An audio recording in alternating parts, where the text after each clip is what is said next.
Muy buenas tardes, muchísimas gracias por la invitación al foro, a este foro virtual. Yo tomé algunas notas para poder dar mi opinión con base en las tres preguntas que nos convocan. Y la primera dice, ¿la docencia de esta etapa de confinamiento se puede asumir como de modalidad abierta, a distancia o virtual?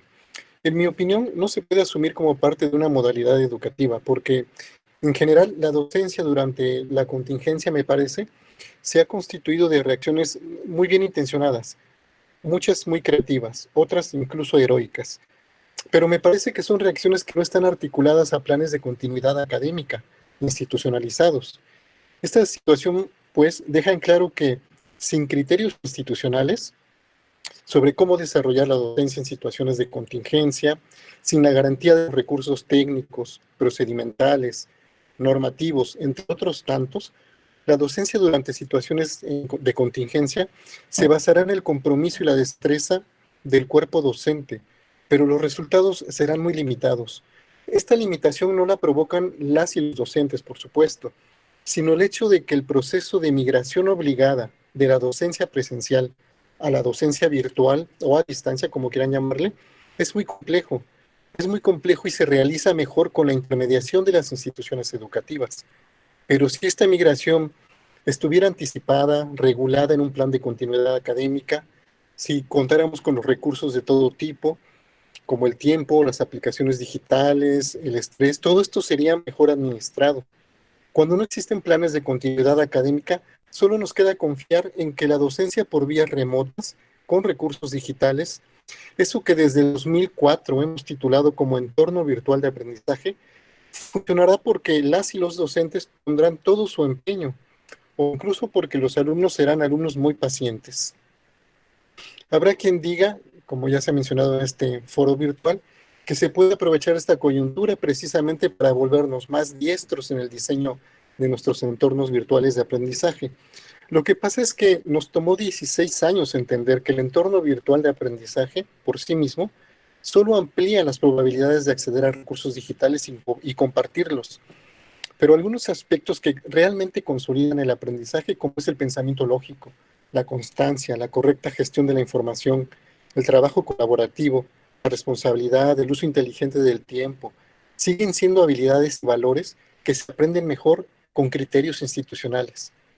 Para decirlo rápido, si le confiamos a los entornos virtuales de aprendizaje más bondades de las que tienen, corremos el riesgo de que las instituciones educativas se retiren de uno de sus compromisos fundamentales, que es diseñar planes de continuidad académica, para otorgar oportunamente los recursos para que el alumnado aprenda, pero para que aprenda con una orientación bien definida, con criterios muy claros sobre cómo se evaluará lo aprendido y cómo se evaluará la docencia. Yo creo que esto me lleva a la segunda pregunta. ¿Qué criterios seguirán para la evaluación de los aprendizajes de los estudiantes presenciales en una modalidad educativa distinta? ¿Qué se gana o qué se pierde con este distanciamiento social, con la situación de emergencia? En primer lugar, me gustaría mencionar que hay cierto consenso entre la comunidad educativa respecto al hecho de que la contingencia sanitaria ensanchó y profundizó las brechas de desigualdad digitales previas. Esta situación no parece ser un tema de preocupación de las instituciones educativas, sino de las y los investigadores. Debido a que este problema de la desigualdad educativa no es nuevo, ni es privativo de la educación a distancia o virtual, porque ya en la educación presencial se han hecho varios estudios, seguramente se harán en lo posterior nuevos estudios sobre esta brecha digital. Sobre lo que quiero llamar la atención es que la contingencia sanitaria ha revelado que, debido a que faltan planes de continuidad académica, da la impresión de que el discurso institucional está más preocupado por el proceso administrativo de la conclusión del ciclo escolar.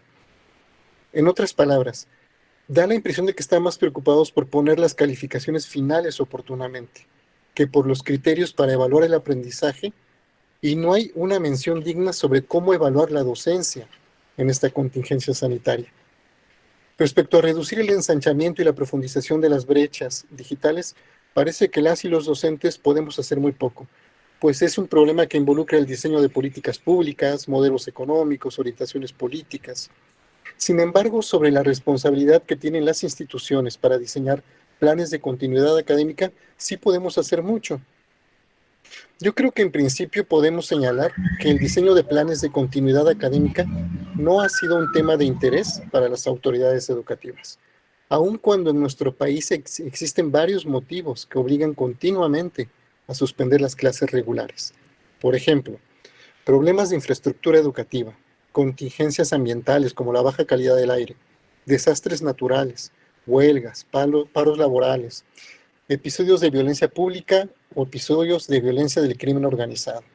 Basta recordar que en México hace poco tuvimos la contingencia sanitaria que provocó la pandemia de la influenza AH1N1 en el 2009. Así que la emergencia sanitaria nos da la oportunidad de reconocer que muy pocas instituciones educativas cuentan con planes de continuidad académica o por lo menos no son públicos. Si continuamos con una confianza desproporcionada en los entornos virtuales de aprendizaje, los criterios de evaluación estarán a merced del compromiso de cada docente, de sus habilidades digitales, de su creatividad. En fin, los criterios serán propuestas personales que podrían ser congruentes o no a un modelo educativo.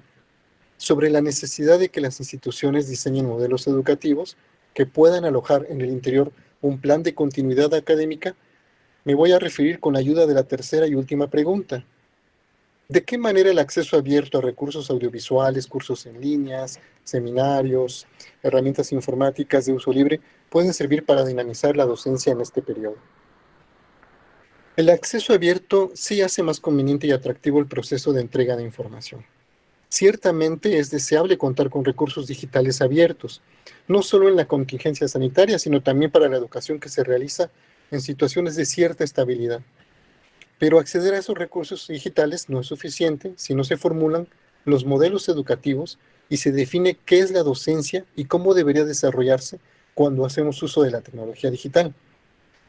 Y en este punto me gustaría recordar que la intermodalidad educativa es un término emergente que ha podido ver en perspectiva que la incorporación de la tecnología digital en las instituciones educativas provocó en un primer momento sistemas multimodales, es decir, la convivencia de varios modelos educativos tradicionales y otros que en su momento fueron muy novedosos, como la educación virtual, la educación en línea, la educación asistida por computadoras.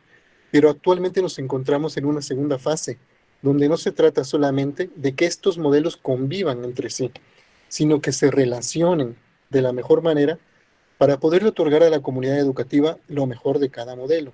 Esta fase, mejor conocida como intermodalidad educativa, también permite el diseño de planes de continuidad académica porque facilita la migración y adaptación de los recursos presenciales en situaciones de emergencia. Para decirlo con otras palabras, con la intermodalidad educativa no se trata de vaciar los contenidos de los cursos presenciales en modelos virtuales o a distancia, porque el resultado casi siempre es un adefesio que no responde coherentemente ni a una ni a otra modalidad educativa. En realidad, ahora se trata de facilitar que el alumnado transite entre estos modelos educativos disponibles en sus instituciones, que transite incluso entre instituciones, incluso que use recursos digitales que no son estrictamente educativos, que sí pueden apoyar su aprendizaje.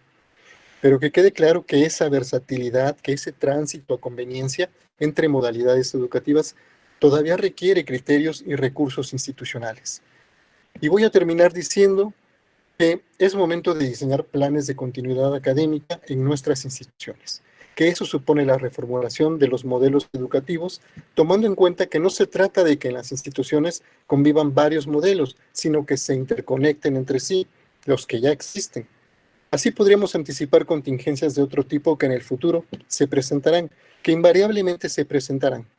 Muchísimas gracias.